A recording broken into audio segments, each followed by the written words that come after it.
नमस्कार, मी सागर Kulkarni NDTV digital एक्सप्लेनरमध्ये आपलं स्वागत आहे.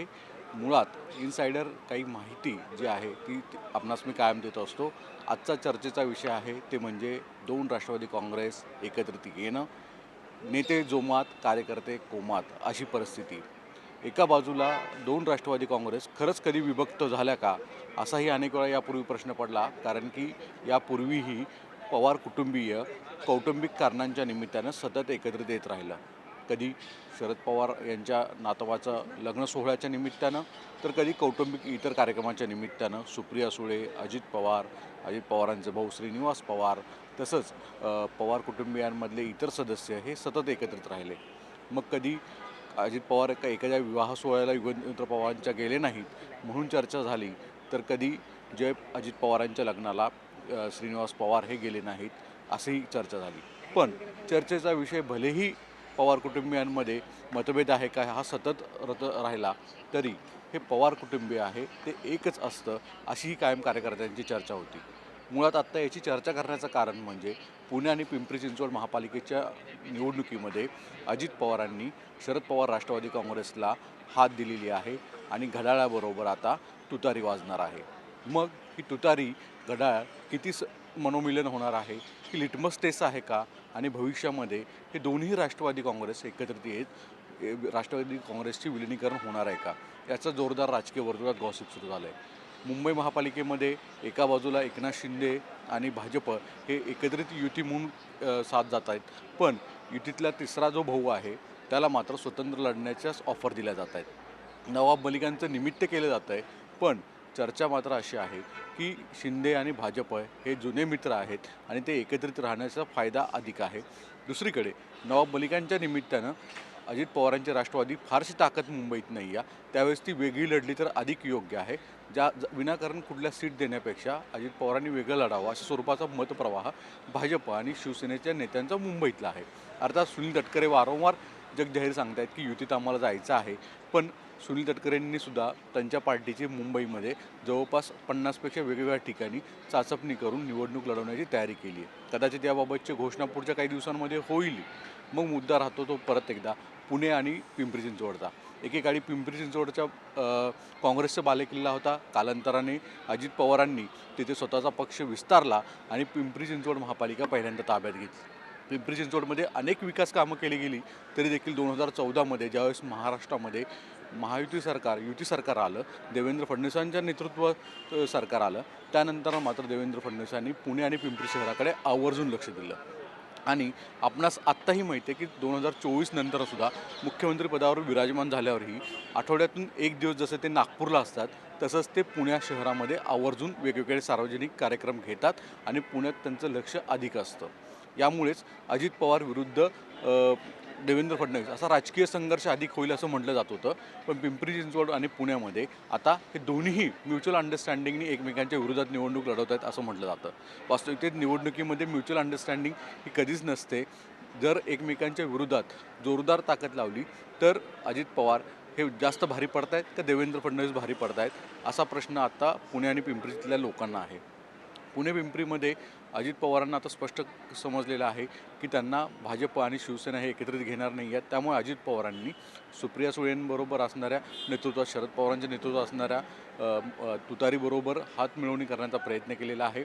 त्याचवेळी काँग्रेसला देखील सूचक इशारा केलेला आहे की एकत्रित येण्यासाठी. आता प्रश्न आहे, हे तिन्ही जर एकत्रित आले तर मग मात्र भाजपसाठी थोडीशी जास्त डोकेदुखी वाढणार आहे. एका बाजूला भाजप शिवसेना विरुद्ध जर अजित पवारांची फक्त राष्ट्रवादी काँग्रेस असती तर कदाचित भाजपसाठी तितकीशी डोकेदुखी झाली नसती.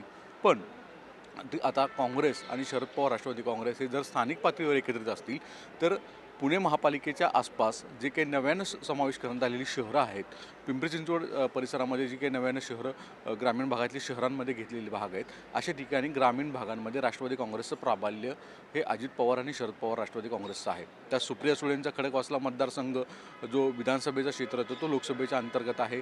त्यामुळे कदाचित तिथेही अधिक प्रभाव ठरण्याची शक्यता नाकारता येत नाही आहे. अशा परिस्थितीमध्ये कदाचित वेगवेगळ्या कारणाने अजित पवार जे सध्या कुप्रसिद्ध म्हणून चर्चेला आलेले आहेत ते पार्थ पवार यांचं जमिनीचं प्रकरण आहे, अजित पवारांची कार्यपद्धती आहे आणि नुकताच झालेल्या नगरपरिषद नगरपंचायतीच्या निवडणुका ह्या डोकेदुखी ठरण्याच्या अधिक शक्यता आहेत.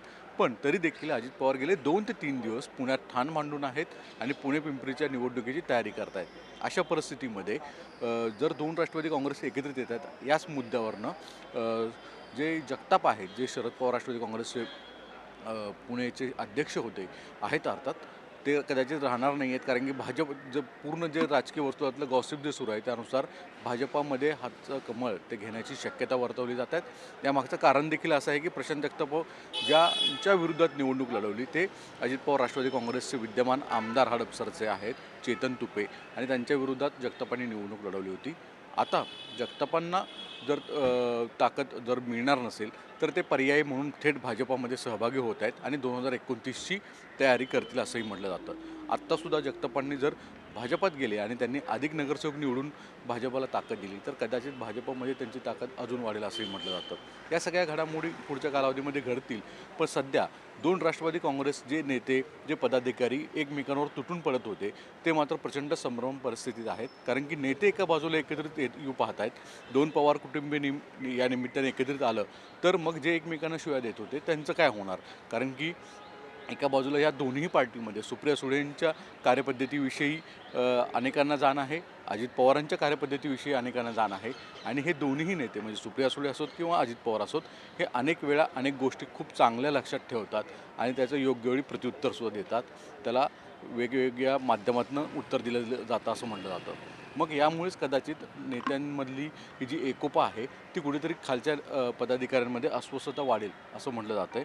यामुळेच आता या दोन राष्ट्रवादीच्या विलिनीकरणाचा मुद्दा सगळ्यात जास्त चर्चेचा झालेला आहे. कदाचित पुणे पिंपरी चिंचवडमध्ये ह्या दोन्ही राष्ट्रवादीच्या विलिनीकरणाने एकत्रित आल्याने फायदा होईल, पण त्याचवेळी संजय राऊतसारख्या नेत्यांनी या दोन्ही युती दोन्ही पक्ष एकत्रित येण्याच्या मुद्द्यावरनं मिठाचा खडा टाकण्याला सुरुवात केली. जर शरद पवारांबरोबर अजित पवार येत असतील तर अजित पवार हे भाजपाबरोबरचे मूळ आहेत आणि मग आम्हाला ते मान्य नाही अशा स्वरूपाचं विधान केलेलं आहे. याचा अर्थ उबाटाने देखील वेगळ्या पद्धतीने प्रेशर शरद पवार यांच्या राष्ट्रवादी काँग्रेसवर टाकू पाहत आहे. आता महाविकास आघाडीची चूल पूर्ण उद्ध्वस्त झालेली आहे. त्याच्यावर कुठली भट्टी जमेल असं दिसत नाही.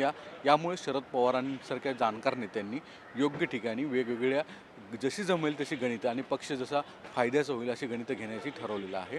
यामुळेच सध्या महापालिकेच्या निवडणुकीच्या निमित्तानं दोन राष्ट्रवादी एकत्रित येण्याची चर्चा ही लिटमस टेस्ट आहे. भविष्यामध्ये सुद्धा हे दोन्ही राष्ट्रवादी काँग्रेस कदाचित एकत्रित येतील आणि कदाचित सेंट्रलमध्ये सुद्धा काही वेगळे बदल दिसतील अशी जी राजकीय वर्तुळातली कायम गॉसिप आहेत ते कालांतराने सत्य होण्याची शक्यताही नाकारता येत नाही आहे. महाराष्ट्रामध्ये आपणास माहीत आहे की अशी अनेक राजकीय गॉसिप झाली आणि कालांतराने ते सत्यही झाले. यामुळे सध्या दोन राष्ट्रवादी काँग्रेसचं विलिनीकरण जे सत्तेसाठी असो किंवा भाजपाला प्रत्युत्तर देण्यासाठी असो हे एकत्रित येत आहेत. याचा फायदा भविष्यामध्ये कदाचित दोन एकत्रित राष्ट्रवादी येण्यासाठी केला जातो आहे का आणि सोयीस्कर नेते जसं स्वतःची भूमिका घेतात त्याचा फटका कार्यकर्त्यांना बसणार का हे देखील पाहणं गरजेचं असणार आहे. तुर्तास इतकंच. धन्यवाद.